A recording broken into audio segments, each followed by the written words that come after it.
तो शुरू करते हैं आज का पहला प्रश्न। उत्तराखंड से प्रकाशित होने वाला निम्नलिखित में से कौन सा पत्र था जिसका शीर्षक स्वतंत्रता की चाह रहा? अल्मोड़ा अखबार, जिला समाचार, युगवाणी, इनमें से कोई नहीं। तो इसका सही आंसर है जिला समाचार। जिला समाचार का प्रकाशन 1922 ईस्वी में हुआ। जिला समाचार हिंदी व अंग्रेजी दोनों भाषा में प्रकाशित होता था। इसी समाचार पत्र को डिस्ट्रिक्ट गजेट भी कहते थे। शुरुआत में इस पत्र का प्रारूप साहित्य व संस्कृत पर आधारित था और 1925 ईस्वी में जिला समाचार या डिस्ट्रिक्ट गजेट का नाम बदलकर कुमाऊं कुमुद कर दिया गया था। इस पत्र का संपादन पंडित पूर्वाचंद, प्रेम वल्लभ जोशी, बसंत कुमार जोशी व देवेंद्र प्रताप जोशी ने किया। तो इसका सही आंसर है जिला समाचार। दूसरा प्रश्न है, कत्यूरी शासनकाल में सेना का प्रधान कहा जाता था? महासामंत, करिका, प्रांतपाल, वर्मपाल। कत्यूरी शासनकाल में सेना को 4 भागों में बांटा गया था। जो पहली सेना थी जो पैदल चलती थी उसे कहा जाता था पदातिक, और पदातिक सेना का जो सेना नायक होता था उसे कहा जाता था गोलीमक। और जो दूसरी सेना थी अश्वरोही, अश्वरोही जो सेना घोड़े पर बैठकर चलती थी उसे कहा जाता था, और इसका जो सेना नायक हुआ करता था उसे कहा जाता था अश्वबलाधिकृत। जो तीसरी सेना थी जो हाथी पर बैठकर चलती थी उसे कहा जाता था गजारोही, और गजारोही सेना नायक था उसे कहा जाता था हस्ती बलाधिकृत। चौथी सेना थी जो ऊंट पर बैठकर चलती थी उसे कहा जाता था उष्टारोही, और उष्टारोही सेना का सेना नायक उसका नाम हुआ करता था उष्टा बलाधिकृत। इन चारों सेनाओं का जो प्रधान हुआ करता था उसे कहा जाता था महासामंत, परंतु सेना का संचालन राजा के द्वारा होता था। तो इसका सही आंसर है महासामंत। कत्यूरी शासनकाल में करिका राज्य के मुख्य राजमिस्त्री को कहा जाता था,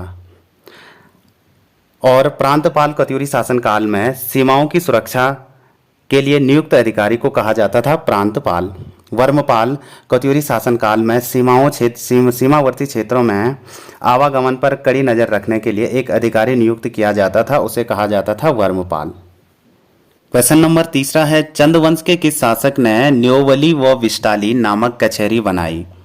रुद्रचंद, लक्ष्मीचंद, त्रिमलचंद, बाज बहादुर चंद। चंदवंश के शासक लक्ष्मीचंद ने न्याय के लिए कचहरी बनाई और इस कचहरी के 2 अंग बनाए। पहला अंग था न्योवली और दूसरा था विष्टाली। न्योवली में केवल दीवानी मामले पर सुनवाई होती थी, जबकि विष्टाली में केवल फौजदारी मामलों पर ही सुनवाई होती थी। इसी के साथ साथ लक्ष्मीचंद ने कर्मचारियों की भी 3 श्रेणियां बनाई, इसीलिए लक्ष्मीचंद को चंद शासनकाल में एक निर्माता के रूप में भी जाना जाता है। तो इसका सही आंसर है लक्ष्मीचंद। चौथा प्रश्न है, टिहरी रियासत के किस शासक को ब्रिटिश सरकार ने कंपेनियन ऑफ इंडिया की उपाधि दी? Pratap Shah, Sudarshan Shah, Kirti Shah, Narendra Shah. Companion of India के साथ साथ नाइट कमांडर जैसी उपाधियां ब्रिटिश सरकार ने कीर्ति शाह को दी थी। यह उपाधि देने का कारण यह था कि कीर्ति शाह एक विद्वान शासक थे। कीर्ति शाह ने अपने शासनकाल में सुधार लाने का प्रयास किया। इन्हीं सुधारों में कीर्ति शाह ने टिहरी शहर में प्रताप हाई स्कूल व हिवेट संस्कृत पाठशाला की स्थापना की तथा ग्रामीण क्षेत्रों में प्राथमिक विद्यालय खोले। तो ये सब सुधार लाने के लिए ब्रिटिश सरकार ने इन्हें कंपेनियन ऑफ इंडिया की उपाधि दी। तो इसका सही आंसर है कीर्ति शाह। तो पांचवा प्रश्न है, विशाल कीर्ति समाचार पत्र के संपादक कौन थे? गिरिजादत्त नैथानी, महेंद्र प्रताप, प्रताप सिंह नेगी, सदानंद कुकरेती। तो चारों ऑप्शन है, चारों ऑप्शन में से सभी ने अलग अलग समाचार पत्र निकाले। तो पहले बात करते हैं गिरिजादत्त नैथानी की। गिरिजादत्त नैथानी ने 1917 ईस्वी में एक समाचार पत्र निकाला था जिसका नाम था पुरुषार्थ। यह एक मासिक समाचार पत्र था। इसका प्रकाशन गिरिजादत्त नैथानी ने दोगड्डा व नैथाना गांव से किया। गिरिजादत्त नैथानी को गढ़वाल में पत्रकारिता का जनक भी कहा जाता है। तो फिर बात करते हैं महेंद्र प्रताप की। महेंद्र प्रताप जी ने भी एक समाचार पत्र निकाला था जिसका नाम था निर्बल सेवक। यह समाचार पत्र 1913 ईस्वी में देहरादून से निकाला था। यह एक साप्ताहिक समाचार पत्र था। तो आगे बात करते हैं प्रताप सिंह नेगी जी की। प्रताप सिंह नेगी ने एक समाचार पत्र निकाला जिसका नाम है क्षत्रिय वीर। यह समाचार पत्र जातिवादी पर आधारित था। इस समाचार पत्र का प्रकाशन 1922 ईस्वी में पौड़ी से हुआ। पौड़ी से प्रकाशित होने वाला क्षत्रिय वीर दूसरा समाचार पत्र था। आगे बात करते हैं सदानंद कुकरेती की। सदानंद कुकरेती जी ने भी एक समाचार पत्र निकाला था जिसका नाम था विशाल कीर्ति। इस विशाल कीर्ति का प्रकाशन 1913 ईस्वी में पौड़ी से किया। यह एक मासिक समाचार पत्र था और पौड़ी से प्रकाशित होने वाला पहला समाचार पत्र था विशाल कीर्ति। तो इसका सही आंसर है सदानंद कुकरेती। इन्होंने विशाल कीर्ति समाचार पत्र का संपादन किया। छठवां प्रश्न है, केदारखंड में उत्तरकाशी का किस नाम से उल्लेख होता है? पुराणों की संख्या है 18। 18 पुराणों में से स्कंद पुराण में गढ़वाल वाले क्षेत्र को केदारखंड कहा गया, जबकि कुमाऊं वाले क्षेत्र को मानसखंड कहा गया। इसी केदारखंड में उत्तरकाशी का नाम उल्लेखित हुआ है सौम्यका काशी। तो इसका सही आंसर है सौम्यकाशी, जबकि बाड़ाहाट उत्तरकाशी का प्राचीन नाम है और उत्तरकाशी उत्तरकाशी का उपनाम है। तो इसका सही आंसर है सौम्यकाशी। सातवां प्रश्न है, जागेश्वर मंदिर समूह में सबसे प्राचीन मंदिर है? दिनेद स्वरा मंदिर, मृत्युंजय मंदिर, गुज्जर देव का देवालय, बालेश्वर मंदिर। जागेश्वर मंदिर समूह उत्तराखंड का सबसे बड़ा मंदिर समूह है। जागेश्वर मंदिर समूह के सभी मंदिर केदारनाथ शैली में निर्मित हैं। तो बात करते हैं दिनेद स्वरा या दीनदेश्वर मंदिर जागेश्वर मंदिर का सबसे बड़ा मंदिर है और मृत्युंजय मंदिर जागेश्वर मंदिर समूह का सबसे प्राचीन मंदिर है। गुज्जर देव का देवालय द्वाराहाट मंदिर समूह का सबसे बड़ा देवालय है।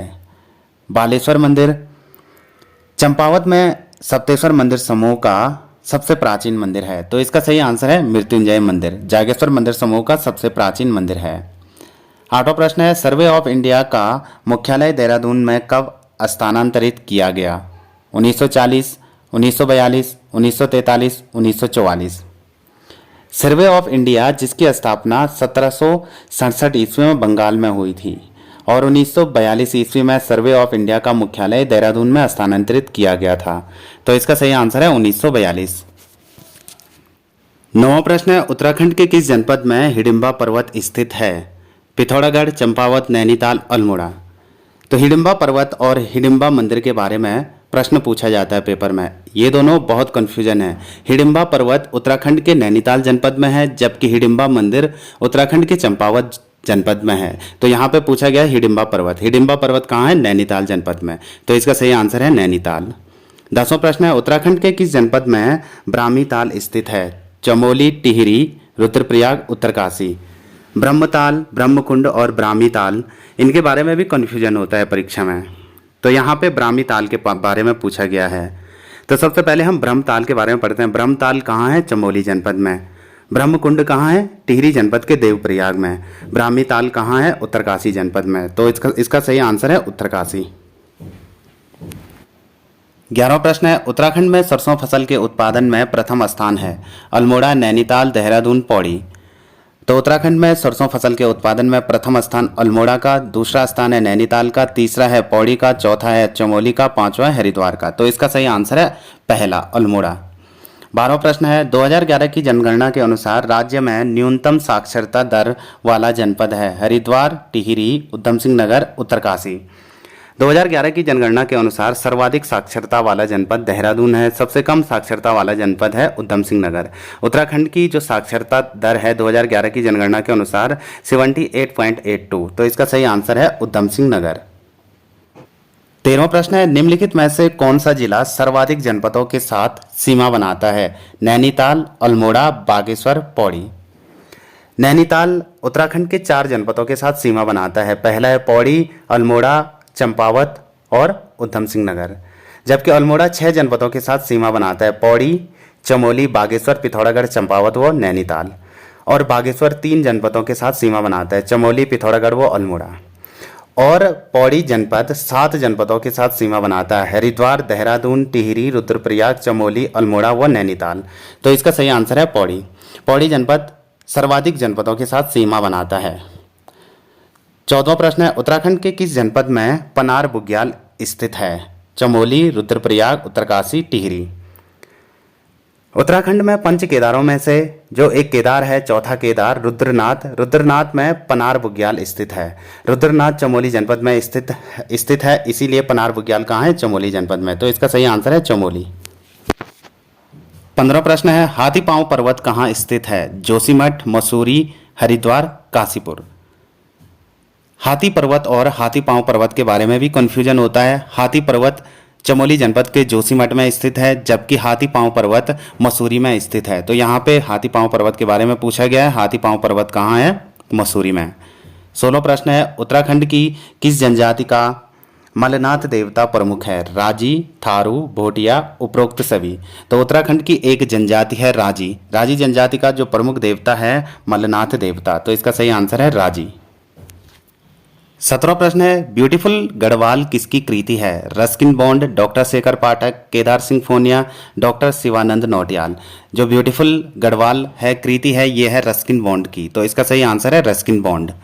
18वां प्रश्न है, उत्तराखंड के किस स्थान में मिशन गंगा शोध संस्थान स्थित है? श्रीनगर, रुड़की, ऋषिकेश, हरिद्वार। तो उत्तराखंड के रुड़की में मिशन गंगा शोध संस्थान स्थित है। तो इसका सही आंसर है रुड़की। 19वां प्रश्न है, झिलमिल गुफा स्थित है? पौड़ी, अल्मोड़ा, हरिद्वार, चंपावत। उत्तराखंड जनपद में झिलमिल के नाम से 3 क्षेत्र हैं। एक आता है झिलमिल झील आरक्षित क्षेत्र, दूसरा है झिलमिल ताल, तीसरा है झिलमिल गुफा। तो हम बात करते हैं झिलमिल झील आरक्षित क्षेत्र के बारे में। झिलमिल झील आरक्षित क्षेत्र हरिद्वार जनपद में है, झिलमिल ताल चंपावत में है, जबकि झिलमिल गुफा पौड़ी जनपद में है। तो यहाँ पे प्रश्न पूछा गया है झिलमिल गुफा कहाँ स्थित है? पौड़ी में। तो इसका सही आंसर है पौड़ी। 20वां प्रश्न है, उत्तराखंड के किस जनपद में खसर पीर मेले का आयोजन होता है? हरिद्वार, देहरादून, उधम सिंह नगर, चमोली। तो उत्तराखंड के उधम सिंह नगर में खसर पीर मेले का आयोजन होता है। तो इसका सही आंसर है उधम सिंह नगर।